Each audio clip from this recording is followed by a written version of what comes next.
പാപ്പിനിശ്ശേരിയിൽ നിന്നും എമ്പുരാൻ സിനിമയുടെ വ്യാജ പതിപ്പ് പിടികൂടി. തമ്പുരു കമ്മ്യൂണിക്കേഷൻസ് എന്ന സ്ഥാപനത്തിന്റെ കമ്പ്യൂട്ടർ വളപട്ടണം പോലീസ് പിടിച്ചെടുത്തു.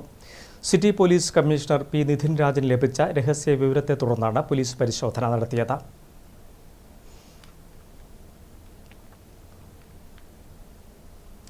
വിശദാംശങ്ങളുമായി മനോജ് മയിൽ ചേർന്നു. മനോജ്, ഏറെ വിവാദങ്ങളും ഒപ്പം തന്നെ സിനിമ ഹൗസ്ഫുള്ളായി ഓടുന്നതിനിടയിലാണ് വ്യാജ പതിപ്പ് പിടികൂടിയിരിക്കുന്നത്. വിശദാംശങ്ങൾ എന്തൊക്കെയാണ്?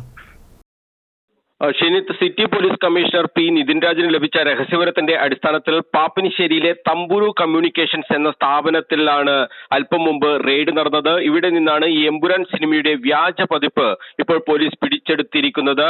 ഇവിടെ നിന്നും ഈ സിനിമയുടെ വ്യാജ പതിപ്പ് നൽകുന്നു എന്ന ഒരു വിവരം കമ്മീഷണർക്ക് ലഭിക്കുകയായിരുന്നു. ആ വിവരം കമ്മീഷണർ വളപട്ടണം പോലീസിന് കൈമാറി. അങ്ങനെയാണ് അവിടെ ഒരു പരിശോധന നടത്തിയത്. അവിടെ ഈ തമ്പുരു കമ്മ്യൂണിക്കേഷൻസിൽ സിനിമ കോപ്പി ചെയ്യാൻ എന്ന രൂപേണയാണ് പോലീസ് അവിടെ എത്തിയത്. അങ്ങനെയാണ് ഈ വ്യാജ പതിപ്പ് പിടികൂടിയിട്ടുള്ളത്. സ്ഥാപനത്തിന്റെ കമ്പ്യൂട്ടറിൽ ഈ സിനിമയുടെ വ്യാജ പതിപ്പ് ഡൗൺലോഡ് ചെയ്തു വെച്ചതായും പോലീസ് കണ്ടെത്തി. പെൻഡ്രൈവുമായി എത്തുന്നവർക്ക് 15 രൂപ സർവീസ് ചാർജ് ഈടാക്കിയാണ് ഇത് കോപ്പി ചെയ്ത് നൽകിയിരുന്നത് എന്നുള്ളതാണ് ഇപ്പോൾ പോലീസിന് മനസ്സിലായത്. Valapattanam SHO B Karthik, inspector TP Sumesh എന്നിവരുടെ നേതൃത്വത്തിലായിരുന്നു സ്ഥാപനത്തിൽ റെയ്ഡ് നടന്നത്. ഈ തമ്പുരുവിന്റെ കമ്പ്യൂട്ടർ ഉൾപ്പെടെ ഇപ്പോൾ പോലീസ് പിടിച്ചെടുത്തിട്ടുണ്ട്. ഇപ്പോഴും അവിടെ പരിശോധന തുടരുകയാണ്. ഈ സ്ഥാപനത്തിലെ ജീവനക്കാരിക്കെതിരെ കേസെടുക്കുമെന്ന് ഇപ്പോൾ പോലീസ് വ്യക്തമാക്കിയിട്ടുണ്ട്. FIR രജിസ്റ്റർ ചെയ്തിട്ടില്ല, പക്ഷേ അതിന്റെ നടപടികളിലേക്ക് കടന്നിട്ടുണ്ട് എന്നാണ് ഇപ്പോൾ പോലീസ് പറയുന്നത്. എമ്പുരാൻ ഇറങ്ങിയ ദിവസം തന്നെ വ്യാജ പതിപ്പ് സൈറ്റുകളിൽ എത്തിയതായി റിപ്പോർട്ടുകൾ ഉണ്ടായിരുന്നു. എന്നാൽ കേരളത്തിൽ ആദ്യമായാണ് ഇതിന്റെ പകർപ്പ് കണ്ടെത്തി പോലീസ് കേസ് രജിസ്റ്റർ ചെയ്യുന്നത്. ഈ സിനിമകളുടെ വ്യാജ പതിപ്പുകൾ അപ്ലോഡ് ചെയ്യുന്ന സൈറ്റിൽ നിന്നാണ് തമ്പുരു കമ്മ്യൂണിക്കേഷൻസ് ഈ സിനിമ ഡൗൺലോഡ് ചെയ്തത് എന്നും പോലീസ് കണ്ടെത്തിയിട്ടുണ്ട്.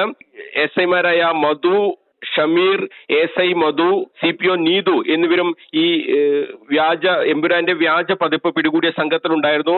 ഷിൻത്ത് സൂചിപ്പിച്ചതുപോലെ വലിയ വിവാദങ്ങൾക്കാണ്, രാജ്യവ്യാപക വിവാദങ്ങൾക്കാണ് എമ്പുരാൻ തിരികൊളുത്തിയിരുന്നത്. ഇതിന്റെ പ്രമേയവുമായി ബന്ധപ്പെട്ട വലിയ തോതിലുള്ള ചർച്ചകൾ, അതിന്റെ റീ എഡിറ്റിംഗുമായി ബന്ധപ്പെട്ട കാര്യങ്ങളൊക്കെ നടന്നുകൊണ്ടിരിക്കുന്നതിനിടയിലാണ് ഇത്തരത്തിൽ വ്യാജ പതിപ്പ്, അതും നല്ല ക്ലിയറോടുകൂടിയ, വ്യക്തതയോടുകൂടിയുള്ള വ്യാജ പതിപ്പാണ് സൈറ്റുകളിൽ എത്തിയിട്ടുള്ളത്. ഇതാണ് ഇപ്പോൾ വ്യാപകമായി പെൻഡ്രൈവിലും മറ്റും 15 രൂപക്ക് ഇങ്ങനെ ഡൗൺലോഡ് ചെയ്ത് കോപ്പി ചെയ്ത് കൊടുത്തിട്ടുള്ളത് എന്നാണ് ഇപ്പോൾ പോലീസ് മനസ്സിലാക്കിയിട്ടുള്ളത്. എന്തായാലും ഈ എമ്പുരാൻ സിനിമയുടെ വ്യാജ പതിപ്പ് വ്യാപകമായി ആളുകളിലേക്ക് എത്തിയിരിക്കുന്നു എന്നുള്ളത് തന്നെയാണ് പോലീസ് അന്വേഷണത്തിൽ മനസ്സിലായത്. ഇതുമായി ബന്ധപ്പെട്ട അന്വേഷണം വ്യാപിപ്പിച്ചിട്ടുണ്ട്. ഈ ജീവനക്കാരി മാത്രമാണോ, അല്ല ഇത് ഒരു പണമുണ്ടാക്കുക എന്ന ലക്ഷ്യത്തോടു കൂടി എല്ലാവരുടെയും അറിവോടുകൂടി ചെയ്തതാണോ തുടങ്ങിയ കാര്യങ്ങളൊക്കെ പരിശോധിക്കുമെന്നും പോലീസ് ഇപ്പോൾ വ്യക്തമാക്കിയിട്ടുണ്ട്. എന്തായാലും എമ്പുരാൻ സിനിമയുമായി ബന്ധപ്പെട്ട വിവാദങ്ങൾ കത്തിപ്പടരുന്നതിനിടെയാണ് ഈ വ്യാജ പതിപ്പ് ഇപ്പോൾ വ്യാപകമായി പ്രചരിക്കുന്നത്. അതിൽ മറ്റൊരു കാര്യം കൂടിയുണ്ട്. ഇപ്പോൾ